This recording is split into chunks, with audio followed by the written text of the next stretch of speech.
name is Professor Brian Oblivion. You guys are familiar with Cronenberg or the movie Videodrome, but it's like a classic 80s sci-fi movie. And the anti-villain in that movie, his name is Professor Brian Oblivion. So it came directly from that. I'm from Sacramento, California. Lived there for about 22 years before I moved to San Francisco, and I've been living here for over 10 years. I mean, I can accredit being in the suburbs to like honing my craft, because not really having a whole lot of alternatives to like how I wanted to spend my time recreationally. I just buried myself in music and spent a lot of time just working on beats and developing my craft. When I was forming what would become the first album that I would release, some of the outlets that are really common now, like SoundCloud and Bandcamp, these things either weren't around or they were in the really formative stages. And so I was trying to think of a way to get my music out there. Didn't really have any connection to any record labels or anything, and I knew that I wanted to press vinyl. So I really, I decided to take things into my own hands and start my own record label, which is Clockwise Records. First, I want to give a shout out to Dirty Boots, one of the only other artists currently on Clockwise Records, close friends of mine. They're an indie soul band, really organic, soulful music, worth checking out. I've got a beat on the new Homeboy Sandman album, just dropped on Stone's Throw Records, called Personal Ads, so check that out. I'm actually working on a collaborative project with Rachel Lastimosa, who's the singer from Dirty Boots, and we have a project called Beatvillain and Oblivion. I'm doing all the beats, and she's writing songs over my beats. So it'll be something a little different for me, different for her. Just kind of taking a different approach and seeing what comes out of it. So look out for that soon.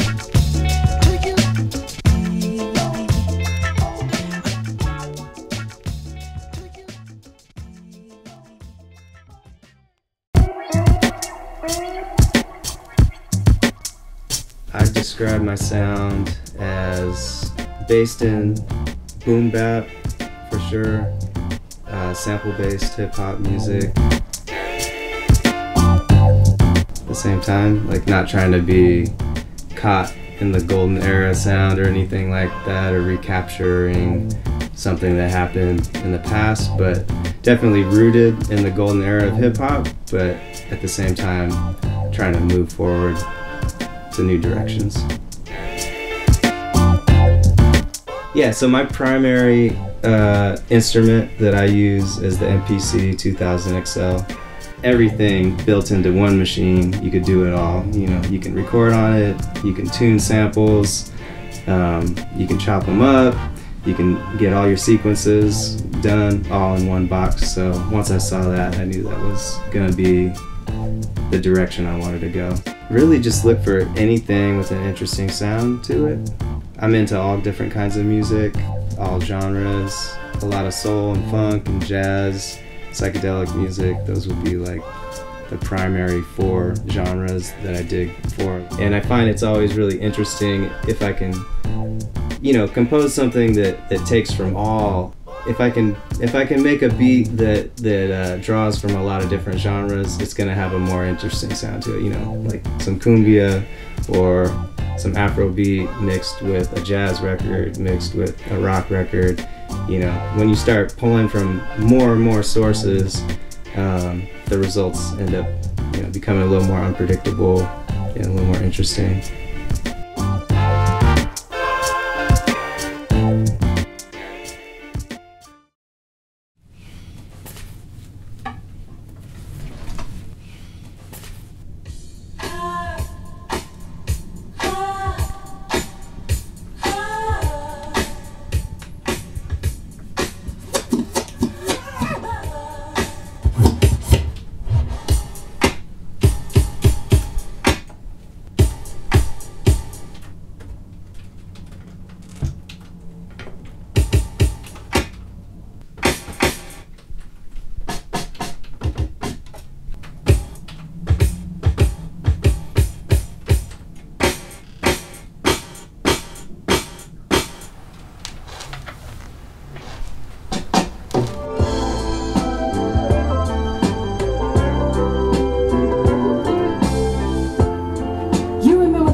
going to leave me, man?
I'm really interested in just opening up more and trying to experiment further and just find sounds that other people aren't doing. That's always interesting to me, like trying to find, still be me and have that rooted element of what I've been doing, not like abandon, the sounds that I've created in the past, but just reach out and reach forward and just always looking for something new. I guess that's all I can say.